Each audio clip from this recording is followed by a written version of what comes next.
This story came so close to being a funny, light-hearted little anecdote that I could tell in loud, exaggerated voices to my friends around our lunch table. But sadly, that's not the case. I'm still reeling a little bit from the experience, and I know that part of my brain is trying so hard to forget exactly what it was I saw that afternoon. I'm trying to explain it. I'm trying to deny it. I'm trying to convince myself that everything is okay. I think I might be going crazy. Let's hope I'm not going crazy. But deep down, I know that I'm not. You see, this whole ordeal I'm about to relay to you happened about 3 months ago. I'm 18, in my senior year in high school, and part of our graduation requirements in my school district is to do 3 hours minimum of community service. I had to put my 3 hours off until the last possible second, like the lazy bastard that I am, and I had to turn in my form and the evidence of my service tomorrow, or risk failing my civics assignment and being unable to graduate. So, here's what I did. I grabbed 2 large black trash bags, some gardening gloves, and my phone, and I headed off to the local trails. I thought that spending a few hours in the woods picking up beer cans and cigarette cartridges would be more than enough to satisfy my teacher. I live in a semi-rural area and my neighborhood is surrounded entirely by woods. There are 2 trails that I could reach by foot, one that leads to my school, and another that leads to a large pond just off the nearby highway that takes a little while to get to. Lots of people like to go fishing and set up campfires around the water, so I figured there would probably be the most trash there for me to pick up. It was mid-March at the time, and winter had stuck around. The snow from the most recent snowstorm had just barely melted enough for me to do my work, and I hoped there would be at least a little bit of litter remaining from before the cold season. I slipped on my jacket, called my mother to tell her where I would be, should I get mauled by a bear or a mountain lion, and I left. The weather was crummy, to say the least. The ground was wet and muddy from the melted snow. The air was muggy but cold, and it had begun to rain. I moved as quickly as I could. I didn't see much trash until I made my way up to the pond. Exploring fishing sites, I picked up broken bottles of Jack Daniels, half-empty Gatorades, sandwich bags, fishing line, and even a few shotgun shells. Making my way around the water, I began to notice footprints in the mud. Some were human, some were those of a large dog. I had encountered a couple of people walking their dogs down this path before, with one man in particular standing out to me. He had worn all camo and carried a rifle at his side. I had seen him a couple of times, and he always had his German Shepherd with him. He was a little bit suspicious looking, but seemed friendly enough the one time that I had actually talked with him.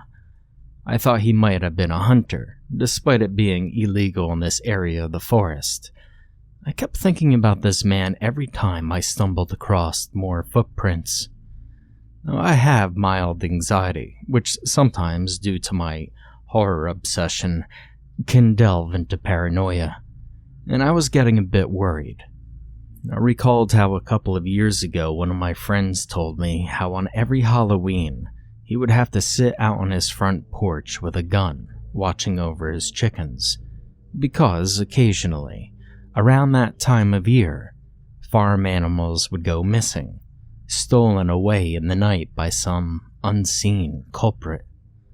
Lots of people thought they were being abducted and used for ritualistic sacrifice, and while I didn't buy that story one bit, it was still fun to entertain the idea. And so there I was, walking through the woods, in the rain, completely alone. I began to pick up more and more concerning bits of trash. A broken pregnancy test, the hilt of a knife, and as I approached the public access area of the pond, I watched an old, rusted pickup truck speed fast down the gravel road and out onto the highway, startling me. I had joked with my friends and siblings a couple of times about how people met here to deal and purchase drugs, and pointed to the marijuana leaves and profanity carved into the wood of the bridge leading over the stream that flowed out of the dammed end of the pond.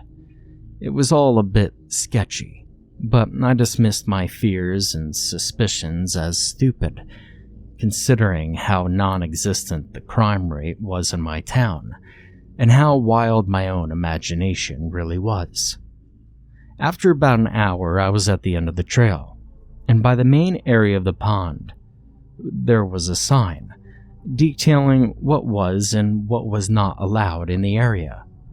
At that point, I was already a bit fed up with picking up other people's crap, but I knew I had nowhere near enough. Struggling to find any, I went down the one path in the woods I had yet to explore fully. It looked like it was made for trucks to drive on. It was overgrown and no one ever went walking down it. But I was desperate, and in the distance, a little ways down the trail, I could see 2 or 3 bright blue and green bags slumped together in a heap. I thought having them would make my trash bag look a lot more full for the picture evidence I was supposed to submit. So I went for it. Approaching the trash, I noticed that they were dog food bags. Their openings were sealed shut with those thick rubber bands you sometimes find in office supply stores, but no one ever really buys. I brushed the snow off of them and tried to pick up the first one, to shove it in with the rest of my trash. But it was heavy, like really heavy, and then curiosity got the better of me, and so I opened one of them. The moment I removed the rubber band, I knew something was wrong. Really, really wrong. The smell immediately hit me. The smell of rot. Old, dead thing rot. It wasn't fresh. This had been here for months, and when I finally opened the bag, I couldn't recognize what was inside. It was black and red and brown with decay, and I could see the white of bone poking through. There were large bones, each easily the size of my leg. They were all squished together and folded into that bag, into all the bags. They were filled with the decaying carcasses of something very large. And then I looked down at my feet. It wasn't just what was in the bags. I was standing on top of something's ribcage, concealed almost entirely by snow and dirt. I had only just then noticed it. I freaked out, ran back to the sign by the pond, and crouched behind it.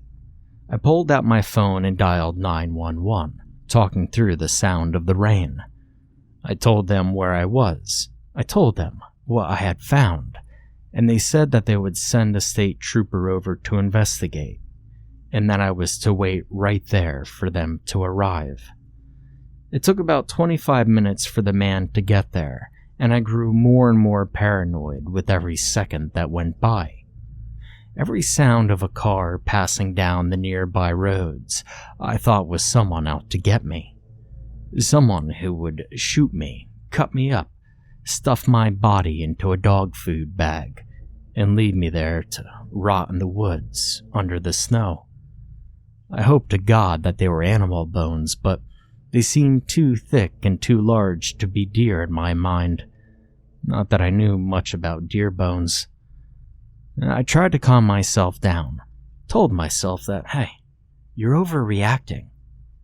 And so, when the trooper arrived, stepped out of his vehicle and into the rain, took one look at the bones, and told me that people often come here to dump deer carcasses, I felt both relieved and extremely stupid. I apologized, told him I was stupid, and that I had been overreacting. He was a gruff man, wearing that light brown uniform and hat. He didn't seem that tolerant of my mistake, just kind of mumbled to himself angrily at the entire interaction. But he was an officer, and instinctively, I guess I trusted him. I asked for a ride home, not wanting to walk the way back, but he ignored me, said nothing more, got into his banged-up car, and drove away. Tired, fed up, and drenched in rain, I said screw it. Figured I'd fudge my assignment and decided to just go home. I was walking down the trail back to my house when I got the call. I was almost out of the woods when I answered it.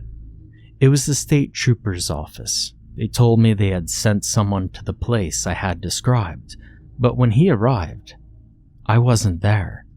And in the place where I had described the bags as being, there was nothing. My heart sank. I didn't know what to say. I didn't know what to think. So I just stuttered and told them that everything was okay, that I was just confused, and that I was sorry for wasting their time. The lady on the phone was about to ream me out for playing a prank on them, but I hung up. Who was the man I had talked with then? What happened to the bones? I couldn't make sense of it all. Surely they were just deer bones. Maybe that man had noticed me there and took them away before the real state trooper could arrive, because after all, hunting was illegal in the area. The questions kept buzzing and shaking around in my head, and I struggled for the answer. I had finally been able to explain what had happened to myself in terms that I could understand, and that wouldn't cause me to panic. But that was when I saw what was in the middle of my path. I hadn't noticed it before, but right in front of me, sitting in the dirt, was a jawbone. A human jawbone. There was no denying it. And then I ran as fast as I could until I arrived home, breathless and slick with mud, not knowing what to say or do. So I did and said nothing. I hoped that if I put it in the back of my mind, then it would all just go away. But it didn't. Not completely. And I feel compelled to share this with you now because lately, at night when everyone else is asleep, I can hear the faint echoes of gunfire coming from the woods. And, well, I don't think it's the deer hunters.